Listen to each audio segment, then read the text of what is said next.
No hay murallas que Él no pueda derribar. No hay enfermedad que Él no pueda sanar. No hay problemas que Él no pueda resolver, porque nada es imposible para Dios. No hay murallas que... Este es su programa, que es más que un tema de salud. Siempre que estamos hablando acerca de sangre, pensamos que es algo de un accidente, de una gente llena de sangre, toda cortada. Realmente, muchas veces es lo más aparatoso. Pero en esta ocasión quiero que ustedes sepan acerca de lo que se llama donación altruista de sangre, y que es algo muy importante. En muchos accidentes las personas fallecen precisamente cuando no son atendidas oportunamente y que hay una hemorragia.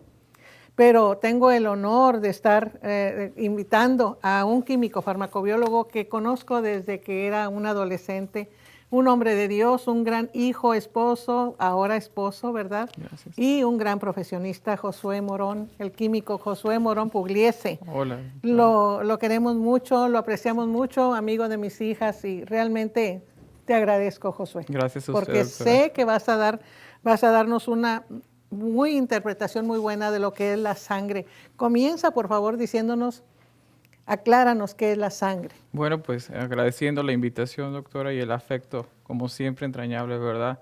A la familia, a sus hijas, agradeciendo aquí esta oportunidad. Pues bueno, la sangre, ¿qué podemos decir de la sangre? Bueno, científicamente podemos decir que la sangre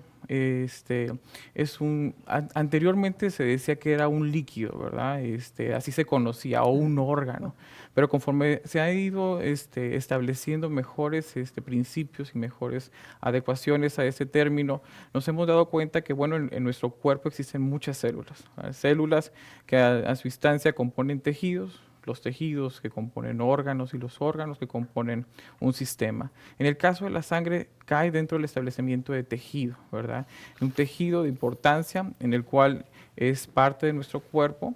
Nosotros podemos hablar de la sangre desde muchos aspectos, como científico, también como físico, incluso como espiritual, ¿verdad? Hay remembranzas sobre estos aspectos. La sangre, pues bueno, cumple su función en una parte del cuerpo. Estamos hablando que en un cuerpo, en promedio existen de 4 a 4.5, 6, incluso en cuanto al volumen de líquido, ¿verdad? Todo esto en cuanto al peso, la talla, y el sexo de la persona.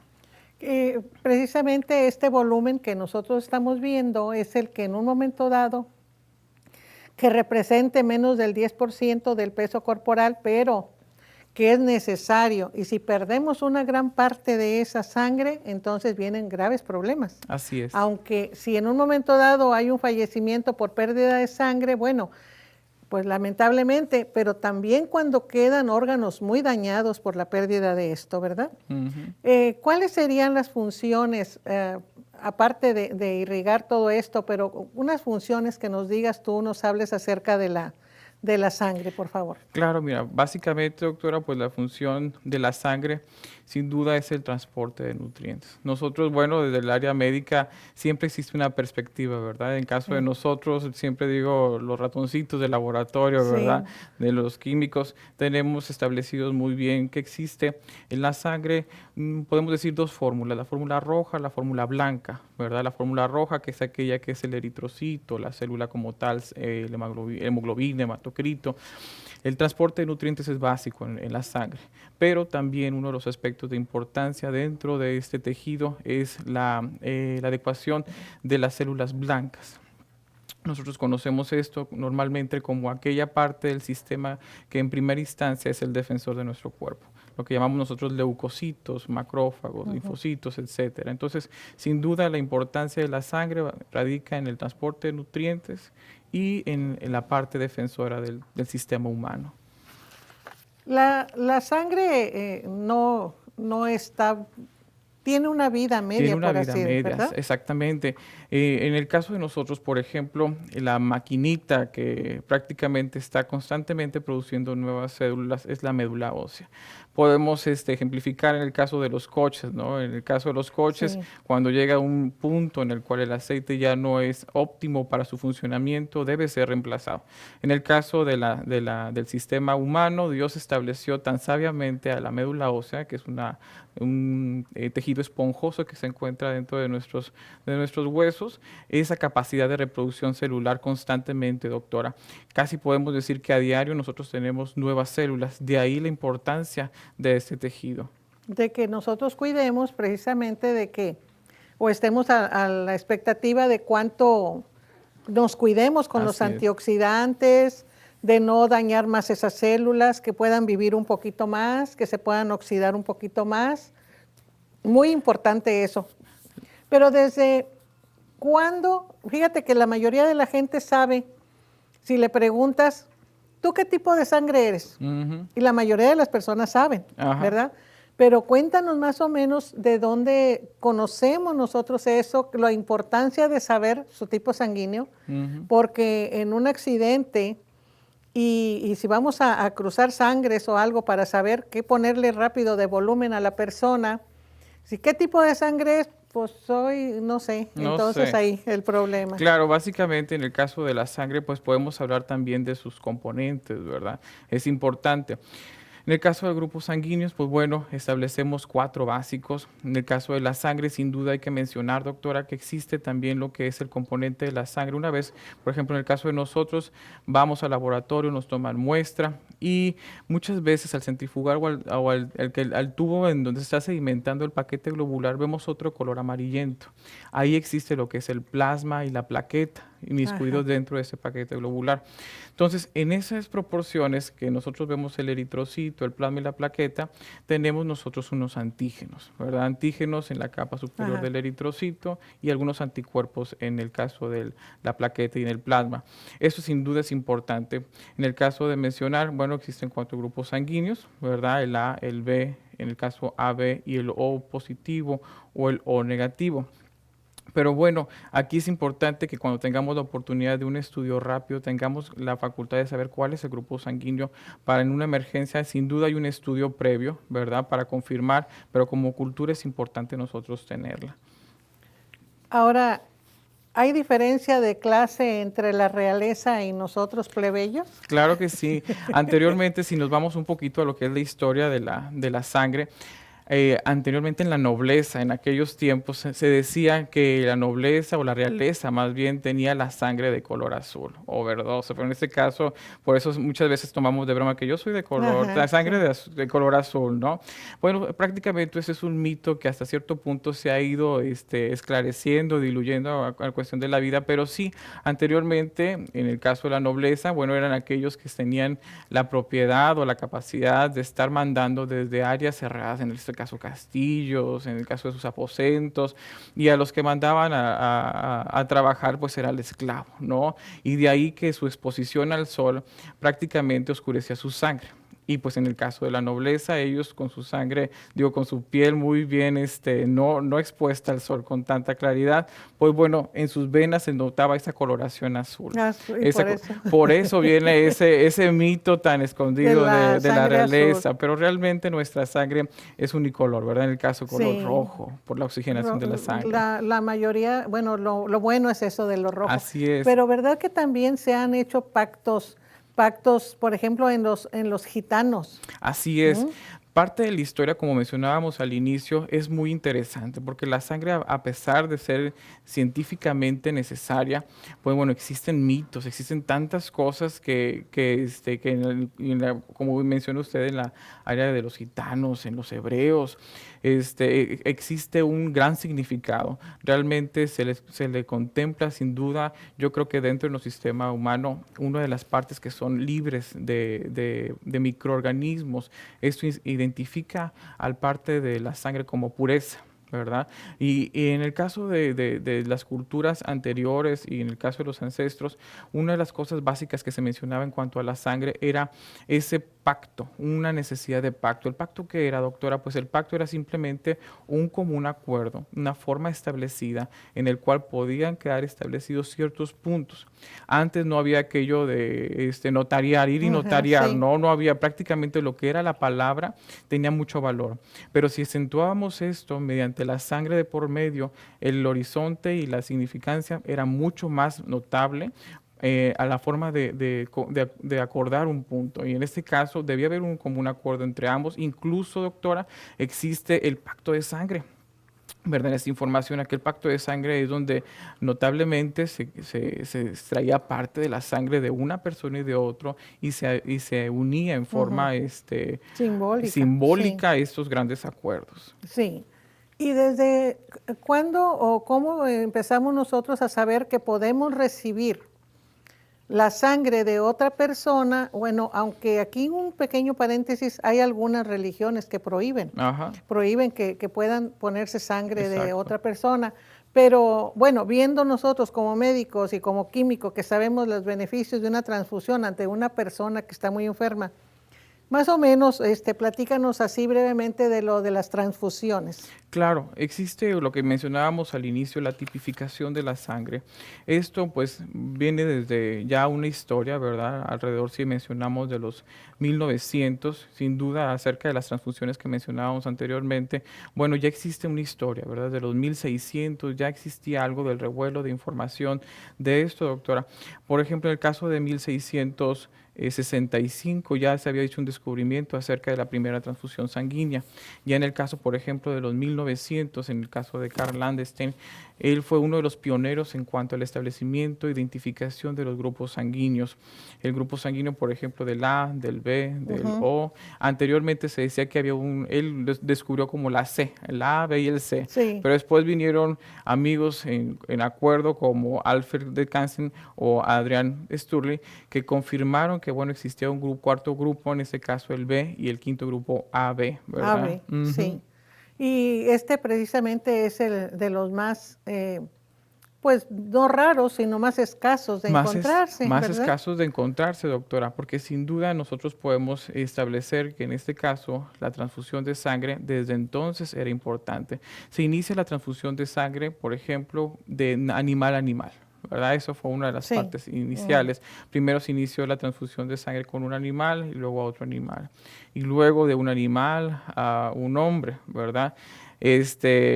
Gracias a las situaciones de esos momentos, pues al parecer parece que todo era bueno, Sí. o sea, que no había necesidad de esas tipificaciones de Sí. sangre que después se descubrieron, parecían ser aparentemente exitosas, pero después se descubrió que no, ¿verdad? Sí. Gracias a los estudios de 1901 de Landstein y todos los demás, se descubrió que era necesario la identificación de la sangre por los antígenos presentes que se encontraban en el eritrocito.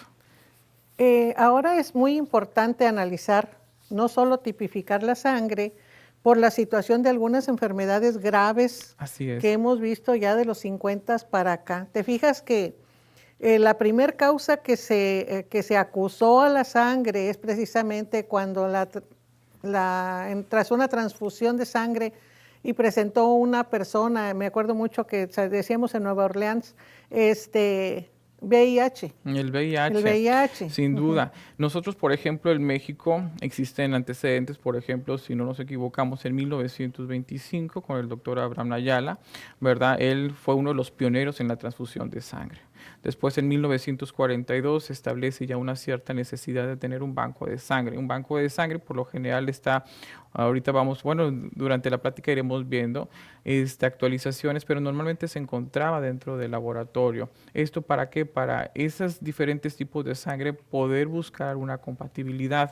Ya en 1986, con el revuelo que menciona, doctora, empieza toda esta controversia, porque no era tan sencillo, ¿verdad? Ya estábamos hablando que al momento en el que yo prácticamente ayudaba a otra persona, ya podía haber dentro del organismo ciertas infecciones que estaban ocultas. ocultas a nuestros ojos. De ahí la importancia del estudio de la sangre. En 1986 empezamos con ese revuelo, ¿verdad? En el cuanto es necesario que se empiecen a identificar y a buscar esas enfermedades que están aparentemente ocultas para nosotros y que pueden transfundirse a otras personas. Y lo peor del caso es que, por ejemplo, empezó esto de que ahora sí, como algo indiscriminado, hasta se vendía. Hasta ¿verdad? Se vendía, entonces hay gentes que tenían su forma de sustento así. Así ¿verdad? Pero venían hepatitis C, bueno, que no. Que no ¿verdad? venía ahí. venía. Así es, en el caso de 1986 con el revuelo, en 1987 con esta propagación de la información, empieza la famosa donación a clasificarse, si lo podemos decir desde ese punto de vista, doctora, porque se empezó a mal usar el tejido, ¿verdad? Prácticamente si una persona necesitaba la ayuda de este tipo de tejido, muchas veces la cultura de la donación, hasta cierto punto ahorita estamos con en los países, en los primeros países, ¿verdad? Lo que vemos, los países de primer mundo, ya existe más esta cultura. En los países como nosotros, que estamos en el desarrollo a estar en un poquito en unas mejores condiciones, estamos apenas implementando esta cultura. ¿Esto por qué? Porque, bueno, se empezó a mal usar. Bueno, ¿sabes qué? Mira, mi hermano necesita sangre. Bueno, mira, te doy 200, 300, 500, cualquier cantidad monetaria que pudiese hacerse. Entonces empezó a hacer un negocio. Entonces, en 1987 nos damos cuenta, la ley se da cuenta en México y empiezan a establecer esto como un sumo cuidado, donde la donación debe ser altruista, no remunerada. Ajá, entonces ya se establece bien de que es donación. Es una donación altruista. Y es altruista porque la gente se duele de la condición de otra persona. Así es. Así es importante la donación altruista. Nosotros podemos hablar ahorita en el 2012, 2013, que por cada 1000 donaciones, doctora, solamente existen 10 donaciones. La necesidad de sangre es mucha, mucha donación de sangre.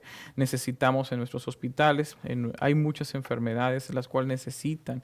En el caso, por ejemplo, de las plaquetas, ¿verdad? Las plaquetas, sin duda, cuando existen enfermedades hemorrágicas, empiezan a bajar sus niveles. Entonces, aquí donde nos damos cuenta que así como la donación de sangre, existen otros componentes también que son necesarios en la donación de sangre. Muy importante, por ejemplo, cuando hay enfermedades autoinmunes, muchas veces las plaquetas son las primeras que se barren y ya después detectan con una persona con mucha fatiga, y se lo digo a usted para que lo atienda. Tiene fatiga, se siente mal, está pálido y resulta que las plaquetas andan en 6,000, ¿verdad? Tenemos que tener mucho cuidado. Es importante porque en el caso, por ejemplo, de una cantidad de plaquetas siempre andamos por ejemplo, de arriba de los 150,000 a 240,000 y cuando empezamos a tener, por ejemplo, los síntomas que usted menciona, doctora, es necesario recurrir al médico para un monitoreo, porque sin duda, ahorita, por ejemplo, una de las modas que podemos decirlo así, que estaban presentes, por ejemplo, el dengue, ¿no? La enfermedad transmitida por este mosquito. Sin darnos cuenta, nuestras plaquetas empiezan a tener ciertas debilidades. Recordemos que en el caso de las plaquetas funcionan como primera instancia en el sistema de coagulación, en la cadena de coagulación, que cuando existen hemorragias, ellas son las primeras que salen a la pelea, ¿no? Sí. Entonces, cuando la plaqueta ya es insuficiente, es necesario recurrir al médico para checar esas instancias. Y ahí es donde nosotros nos empezamos a dar cuenta de la necesidad. Muchas veces la donación altruista no existe porque no lo hemos vivido. Pero cuando ya estamos dentro de una situación en la cual yo necesito la ayuda de alguien más, es cuando en verdad empezamos a ser conscientes que la donación es difícil. Y a veces no es una sola unidad de sangre la que se requiere para un paciente. A veces hay hasta 40 unidades de sangre pasando por un paciente, por hemorragias, por accidentes, por enfermedades, incluso enfermedades como leucemias, tantos casos difíciles. Sí, es muy importante lo que dices porque igual...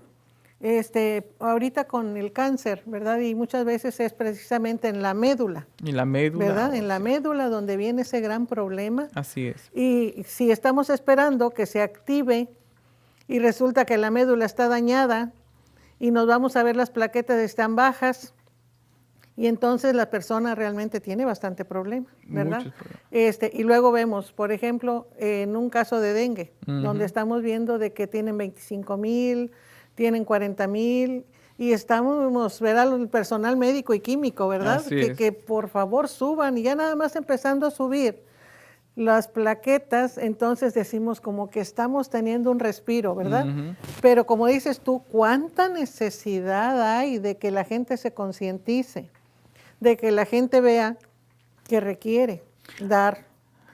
Pero hay requisitos para dar. Hay requisitos para dar. Y para recibir y también, para recibir sí. también. En el caso de la donación, pues bueno, existe la llamada donación altruista, ¿verdad? Que esta es una donación que por iniciativa propia nosotros vamos y donamos. Esto es muy saludable, está presente para nosotros. Existen otros tipos de donación que en un momento estaremos dando, pero sí hay ciertas restricciones y ciertas facilidades.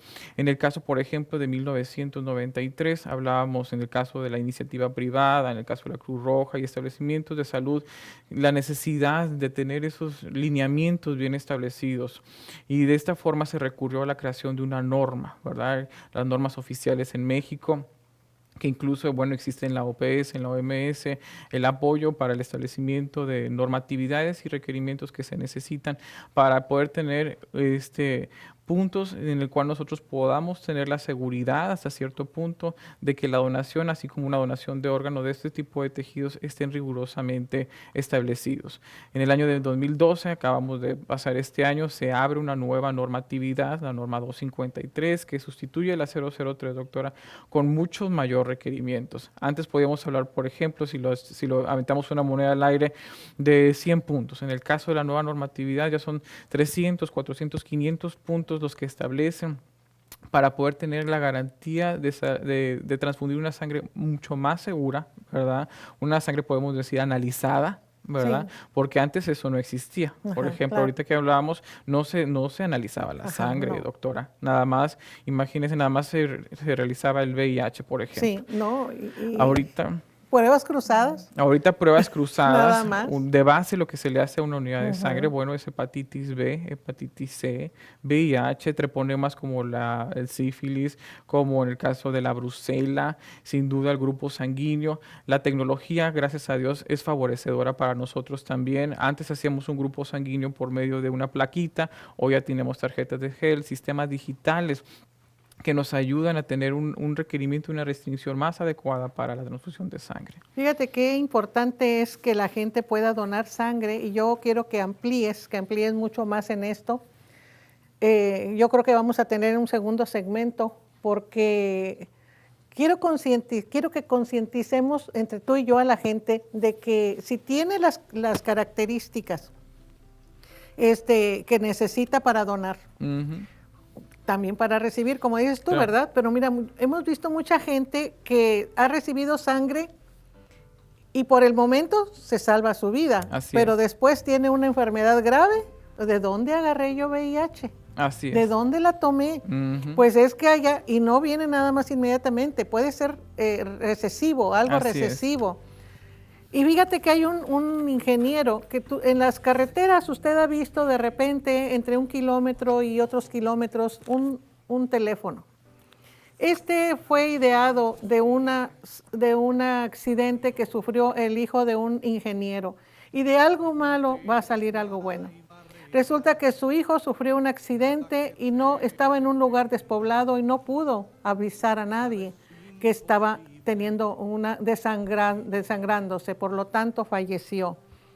Ese ingeniero sugirió, hizo un proyecto para que en algunas carreteras principales pudieran ponerse esos teléfonos que son de auxilio y nada más para hacer una llamada de emergencia. Y de eso vamos a estar hablando. Yo le voy a solicitar al químico Josué Morón que nos dé una segunda parte porque estamos a mitad de este programa. No se pierda el siguiente programa. Y al final del mismo estamos dando una oración. Estamos invitándole a que haga una oración. Es la oración que hace la diferencia entre la vida y la muerte eterna, porque nosotros somos eternos. Tenemos el soplo de Dios, por lo tanto, vamos a estar viviendo por toda la eternidad, en tormento o en gozo divino. Así que yo le invito, es una oración muy sencilla, no tiene usted que ir específicamente cambiando, como dicen, cambiar de religión. Jesucristo no es religión, Jesucristo es una relación.